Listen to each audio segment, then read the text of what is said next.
नमस्कार साथियों, कैसे हैं आप सभी लोग। उम्मीद करते हैं कि आप सभी लोग सकुशल होंगे और सुरक्षित होंगे, आपके परिवार में सब कुशल मंगल होगा। मैं आपका दोस्त, आपका साथी अरुणेश एक नया मुद्दा लेके आया हूँ और मुद्दा बड़ा हॉट है। बाकी आपको मालूम है साहब, सब कुछ डॉट डॉट है। मोदी जी की माया है, मोदी जी की कृपा है, जो कर दें सो कम है।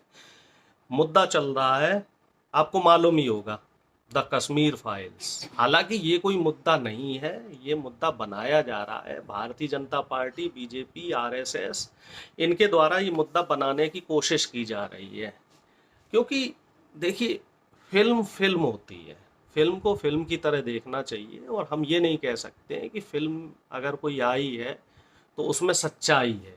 हालांकि जो कुछ हुआ कश्मीर घाटी में, जो कुछ हुआ वो बहुत ही गलत हुआ। 1700 लोगों की मृत्यु हुई वहाँ पे आतंकवादियों द्वारा, और उसमें लगभग 89 कश्मीरी ब्राह्मण शामिल थे। और इसके अलावा लगभग 600 से 700 के बीच में अन्य हिंदू शामिल थे जिनकी मृत्यु हुई। लेकिन हाईलाइट कैसे किया गया सिर्फ कश्मीरी ब्राह्मणों को, क्योंकि उनका पलायन हुआ। और आज भी वहाँ बहुत सारी हिंदुओं की ऐसी जातियां हैं, जाट कम्युनिटी, गुजर कम्युनिटी, वो वहाँ रह रही हैं। और फिर दूसरी बात यह है कि उस समय जो मौजूदा सरकार थी, आप लोगों को मालूम है कि सरकार उस समय, सभी को मालूम है, जो इतिहास जान के जानकार हैं उनको मालूम है, और जो जानकार नहीं है और जो व्हाट्सएप यूनिवर्सिटी वाले हैं वो इस तरीके की खबर उड़ा रहे हैं कि साहब फारूक अब्दुल्ला की साजिश थी, साहब कांग्रेस की साजिश थी, राजीव गांधी के टाइम पे उनके कोई संघ प्रचारक थे, टपलू नाम था, जाने पपलू नाम था, उनकी मृत्यु हो गई थी, ये हो गया था, वो हो गया था, जगमोहन नए नए राज्यपाल बने थे, और तमाम तरह के एक्सक्यूज दे रहे हैं। और पूरी तरीके से कांग्रेस को, चूंकि उस समय कांग्रेस ही प्रमुख विपक्षी दल था, तो कांग्रेस को पूरी तरीके से दोषी दे रहे हैं। ये भारतीय जनता पार्टी की, बीजेपी आईटी सेल की, आरएसएस की और मीडिया की, जो मेन स्ट्रीम मीडिया है, ये इनकी खूबसूरती है, इनकी ये कलाकारी है कि हर जगह ये कांग्रेस का एंगल ढूंढ लेते हैं। गुजरात में जो दंगे हुए उसमें कौन था साहब, कांग्रेस थी वहाँ भी। जो जबकि हालांकि उस समय मुख्यमंत्री नरेंद्र मोदी जी थे, लेकिन नहीं, उसमें भी कांग्रेस की गलती थी। इसके अलावा जब संसद पे हमला हुआ, उस समय पंडित अटल बिहारी वाजपेयी जी की सरकार थी, भारतीय जनता पार्टी की सरकार, लेकिन नहीं, उस समय भी गलती किसकी थी साहब, कांग्रेस की थी। उससे पहले चले जाएं, उससे पहले कंधार वाला जो कांड हुआ था, जो प्लेन हाईजैक हुआ था, उसमें किसकी गलती थी, तब भी हालांकि पंडित अटल बिहारी वाजपेयी जी की सरकार थी, भारतीय जनता पार्टी की सरकार, लेकिन नहीं साहब, उसमें भी कांग्रेस की गलती थी। अब आप आगे आइए, आगे तमाम घटनाएं हुई, पुलवामा पे घटना हुई, और भी तमाम इस तरीके की घटनाएं हुई। लेकिन हर जगह जब जब भारतीय जनता पार्टी की सरकार सरकार तो भारतीय जनता पार्टी की रही, लेकिन गलती किसकी रही साहब, कांग्रेस की रही, गांधी की रही, नेहरू की रही। क्योंकि हमें इससे आगे नहीं बढ़ना है। मीडिया यही परोसना चाहती है, जनता यही देखना चाहती है, सच्चाई से किसी को सरोकार नहीं। अब आप बताइए, हरियाणा में आंदोलन हुआ, जाटों का आंदोलन हुआ, करोड़ों अरबों रुपए की संपत्ति नष्ट हुई, कई लोग मारे गए। उस समय सरकार किसकी थी, केंद्र और राज्य दोनों में सरकार साहब बीजेपी की थी। उस पे फिल्म बनी नहीं बनी, उस पे फिल्म जो बनी, सॉरी, चीर हरण फिल्म बनी, लेकिन किसी ने देखा नहीं देखा, क्योंकि मीडिया उसे हाईलाइट नहीं कर रहा है। बीजेपी आईटी सेल के लोग, व्हाट्सएप यूनिवर्सिटी के लोग उसको हाईलाइट नहीं कर रहे हैं। तमाम जो आपके आदिवासी लोग हैं, पिछले 50 से 60 साल तक तमाम आदिवासी लोग मारे जाते रहे हैं, हजारों लाखों की संख्या में उनको मारा गया, नक्सली बोल के मारा गया। और उनसे रिलेटेड कई फिल्में आई, जिसमें एक चक्रव्यूह फिल्म है, तो उसको कभी मीडिया ने कवरेज दिया नहीं दिया। क्यों नहीं दिया, क्योंकि उससे, उसमें कहीं हिंदू मुस्लिम वाला एंगल नहीं दिख रहा, कम्युनल एंगल नहीं दिख रहा। जाटों के साथ जो हुआ उसमें भी कम्युनल एंगल नहीं दिख रहा था।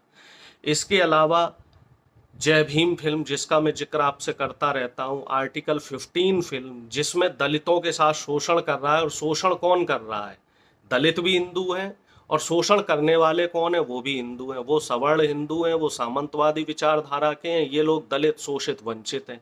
लेकिन इसको भारतीय जनता पार्टी हाईलाइट करेगी? नहीं करेगी, क्योंकि यहाँ इनका हिंदुत्व का एजेंडा नहीं चल रहा है, यहाँ बीजेपी आईटी सेल को का हिंदुत्व का एजेंडा नहीं चल रहा है। हजारों सालों से इनका शोषण होता आया है, लेकिन यहाँ वो चीजें नहीं दिखाई जाएंगी। तो समझने वाली बात यह है, आखिर भारतीय जनता पार्टी हमारे समाज को, या बीजेपी, आरएसएस, या इस तरह की जो विचारधारा के लोग हैं, ये हमारे समाज को किस दिशा में ले जा रहे हैं?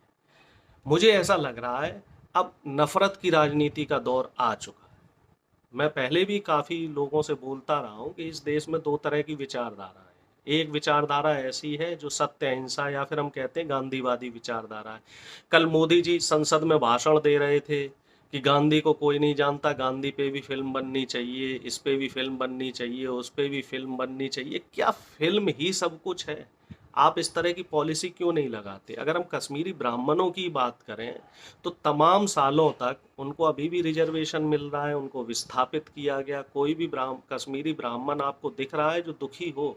और तमाम पलायन होते हैं, गांव से लोग शहर में आते हैं, और तमाम तरह की इस तरह की घटनाएं होती हैं, लेकिन वो कभी मुद्दा नहीं बनता। जहां गरीब, दलित, वंचित, शोषित लोगों की बात होती है तो वहां कभी मुद्दा नहीं बनाया जाता है। उन फिल्मों को कभी टैक्स फ्री नहीं किया जाता है। जय भीम को टैक्स फ्री किया गया? नहीं किया गया। आर्टिकल 15 को टैक्स फ्री किया गया? नहीं किया गया।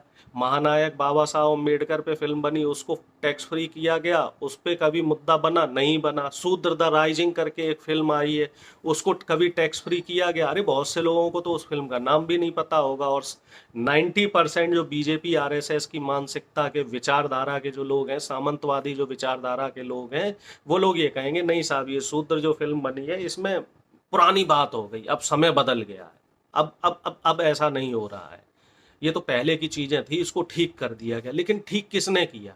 उस समय बीजेपी की सरकार थी? नहीं थी ना। ठीक किसने किया? अंग्रेजों ने किया।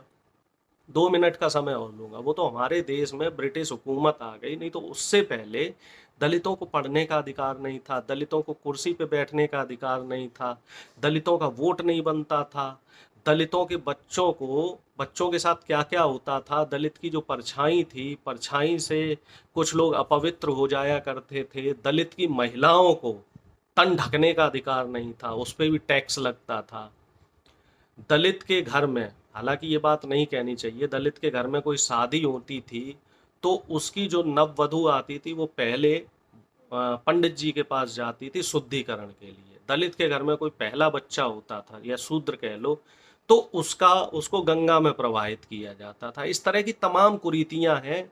सती प्रथा थी, कुरीति, जिसमें अगर आदमी मर जाता है तो उसकी औरत को, उसकी वधू को जिंदा जला दिया जाता था। बाल विवाह एक कुरीति थी, बहु विवाह एक कुरीति थी। इस तरह की तमाम कुरीतियां थी और इनसे हमारा समाज लड़ता आया है। समय समय पे कुछ लोग आए हैं और लड़े। और दूसरी बात रही हिंदू मुस्लिम की, तो वो तो हमारे देश में कभी लड़ाई रही ही नहीं।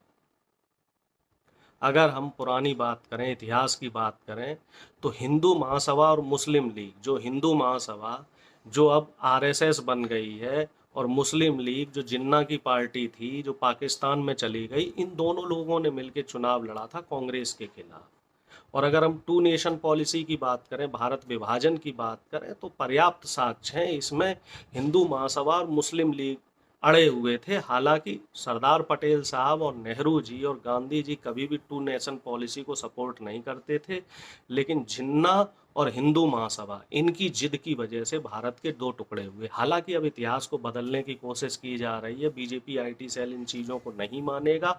तो कुल मिला जुला के मेरे कहने का मतलब ये है कि सामाजिक समरसता और जो समाज का ताना बाना बिगाड़ने की कोशिश की जा रही, तो इन चीज़ों से हमें बचना है।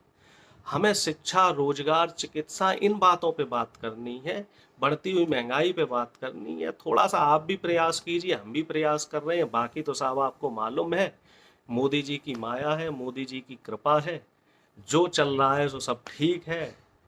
राम नाम जपते रहिए, कृष्ण नाम जपते रहिए, और जो मोदी जी करें वो ठीक है। लेकिन अपने दिमाग से काम लेना है, भावनाओं में नहीं बहना है। जो इस तरीके का कम्युनल एंगल, सांप्रदायिक एंगल बनाने की कोशिश की जा रही, क्योंकि 24 में चुनाव आ रहा है और उससे पहले माहौल बनाने की कोशिश की जा रही, तो इन चीज़ों से बचना है, समझदारी से काम लेना है।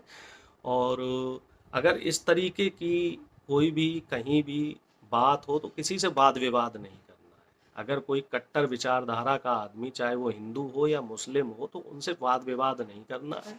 ठीक है, वो जो बात कहें उनकी बात सुन लेनी है, एक कान से सुननी है, दूसरे से निकाल देनी है। ज़्यादा वाद विवाद हमें किसी से नहीं करना है, किसी से नहीं उलझना है।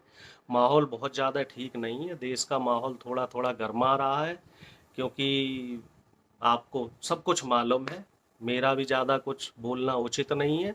और समझदार को इशारा काफ़ी होता है, तो समझदारी से रहिए।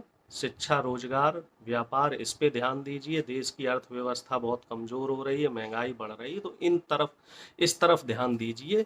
और बाकी फिर नए मुद्दों के साथ मैं आपके साथ मिलता रहूँगा। अगर मेरी बातें आपको पसंद आई हो तो साहब वीडियो को लाइक भी कर देना, कमेंट भी कर देना, चैनल को सब्सक्राइब भी कर लेना साहब। ज़्यादा से ज़्यादा वीडियो को शेयर करना, ये मेरा आपसे निवेदन है। अपना प्यार बनाए रखें, अपने बहुमूल्य विचार मुझे देते रहें। मैं अपनी बातें यहीं ख़त्म करता हूँ। उम्मीद करता हूँ आप सभी लोग सकुशल रहेंगे, प्रसन्न रहेंगे, आपके परिवार में सब कुशल मंगल रहेगा। बहुत बहुत धन्यवाद। जय हिंद, जय भारत।